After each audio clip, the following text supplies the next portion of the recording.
ఈరోజు మనం 5th class Hindi సబ్జెక్ట్లోని న్యాయకి కుర్సీ నెక్స్ట్ పార్ట్ చూద్దాము. మనం ఎక్కడికి వరకు నేర్చుకున్నాము? పిల్లలందరూ ఆ రాతిపై కూర్చొని ఆడుకొని రాతి మీద కూర్చున్న వాళ్ళు న్యాయం చేస్తున్నారు. ప్రాబ్లమ్స్ తీసుకొచ్చిన వాళ్ళకి న్యాయం ఉన్నారు. అయితే నెక్స్ట్ బాత్ బాత్ ఇదర్ ఉదర్ ఫైల్ నా లగి.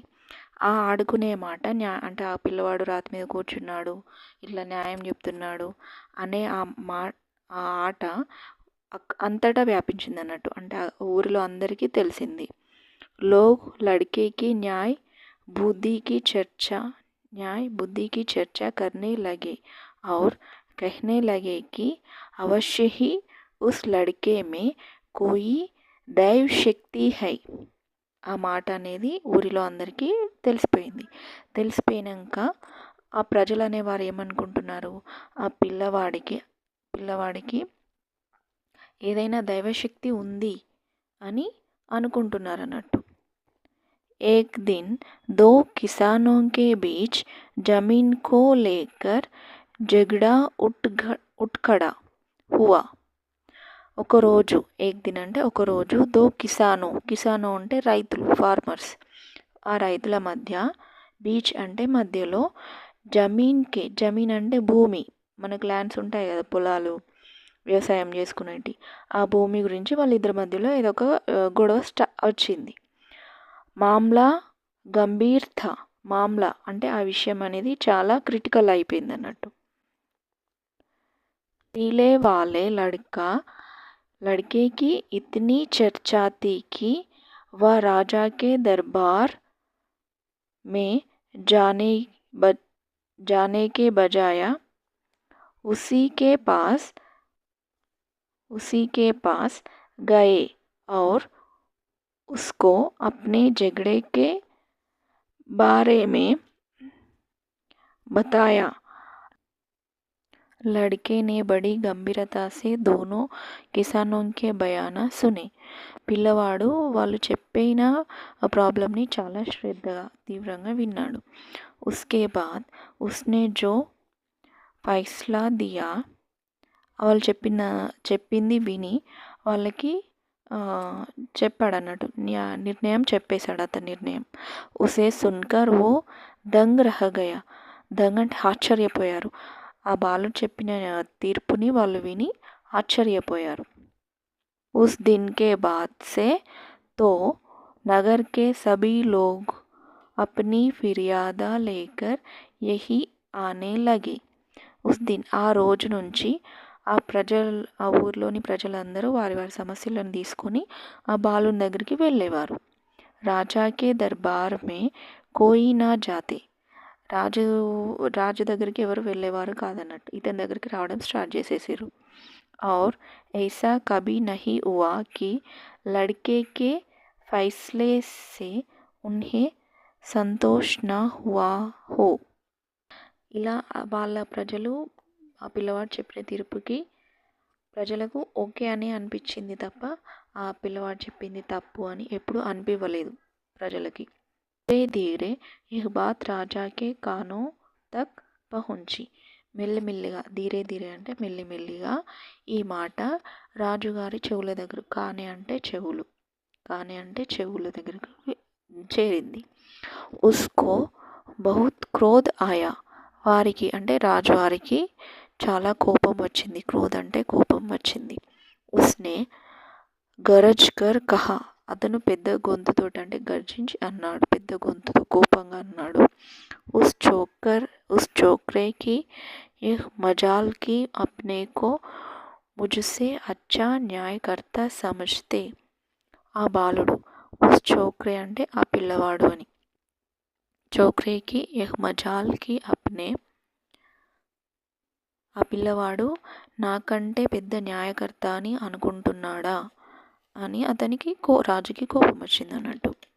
మే ఇన్ కిస్సో మే విశ్వాస్ నహి కర్తా. కిస్సో అంటే కథలు, నేను ఈ కథలు, ముచ్చట్లు, వీటితోటి అంటే వేరే వాళ్ళు చెప్పిన మాటలతోటి నేను నమ్మను అని ఆ బాలుని గురించి వీళ్ళందరూ చెప్పుకుంటారు కదా, ఆ మాటలు రాజు నమ్మడు అని చెప్పాడు. మే ఖుద్ జాకర్ దేఖూంగా. మే ఖుద్ జాకర్ దేఖూంగా అంటే నేనే స్వయంగా, ఖుద్ అంటే స్వయంగా అంటే అతనే వెళ్ళి చూడాలనుకుంటున్నాడు నిజమా కాదా అని. నెక్స్ట్ ऐसा ऐसा कहकर राजा अपना लाव లష్కర్ కే సాత్ లావ్ లష్కర్ అంటే వారి కుటుంబము అక్కడ పిల్లలు ఆడుకునే ఆ రాతి దగ్గరికి వెళ్ళాడు. జహా లడ్కే అప్నా ప్రియ ఖేల్ ఖేల్ రహే థే అక్కడ పిల్లలు వాళ్ళకి ఇష్టమైన ఆట అనేది ఆడుకుంటున్నారు. బడీ దేర్ తక్ రాజా ఉన్కా ఖేల్ దేఖ్తా రహా బడీ దేర్ అంటే చాలాసేపటి వరకు రాజు పిల్లలు ఆడుకునే ఆటను చూస్తూ ఉన్నాడు. వహ్ స్తంభిత్ రహ గయా ఆ రాజు అక్కడ ఆశ్చర్యపోయాడు వాళ్ళు ఆడుకునే ఆటను చూసి. ఉస్నే అప్నీ మంత్రి సే కహా లడ్కా సచ్ముచ్ బహుత్ బుద్ధిమాన్ హై అక్కడ పిల్లవాడు ఆడుకునే ఆటలను చూసి రాజు ఆశ్చర్యపోయి వాళ్ళ మంత్రితో అంటున్నాడు, నిజంగా పిల్లవాడు చాలా తెలివైనవాడు. ఇట్ని చోటి ఉమ్రుమే ఇట్ని చోటి ఉమ్రు అంటే వయసు, ఉమ్రు అంటే వయస్సు, ఇంత చిన్న వయసులోనే ఇట్ని బుద్ధికా హోనా ఆశ్చర్యకి బాత్ హై ఇంత చిన్న వయసులో ఇంత తెలివిగా ఆలోచించడం అనేది చాలా ఆశ్చర్యంగా ఉంది. ఇస్కి న్యాయ బుద్ధికి ఆగేతో బడే బడోంకో లోహా మాననా పడేగా అతని యొక్క న్యాయబుద్ధికి పెద్ద వాళ్ళు కూడా ఆశ్చర్యపోవాల్సిందే అని రాజు అన్నాడు. ఉసీ సమయ్ కిసీనే రాజాకో బతాయా లేకిన్ మహారాజా యహ్ తో రోజ్ వాలా లడ్కా నహీ హై వహ్ బీమార్ హో గయా ఇస్ कारण कोई नई ही लड़का టీలే పర్ బైఠా హై రాజుగారు ఇతను ఆ పిల్లవాడు అంటే ముందు కూర్చున్న పిల్లవాడు కాదు, ఆ పిల్లవానికి ఆరోగ్యం వచ్చింది, ఇప్పుడు కూర్చున్న పిల్లవాడు వేరే అతను అని చెప్పాడు. యహుతో ఔర్ బి ఆశ్చర్యకి బాతే ఇది ఇంకా ఆశ్చర్యం వేసింది రాజుకి. హో నా హో పత్తర్కి ఇస్ కుర్సీ మే హీ కోయి చమత్కార్ హై అంటే ఆ కుర్చీ లాంటి రాయిలోనే ఏదో చమత్కార్ అంటే మ్యాజిక్ ఉంది.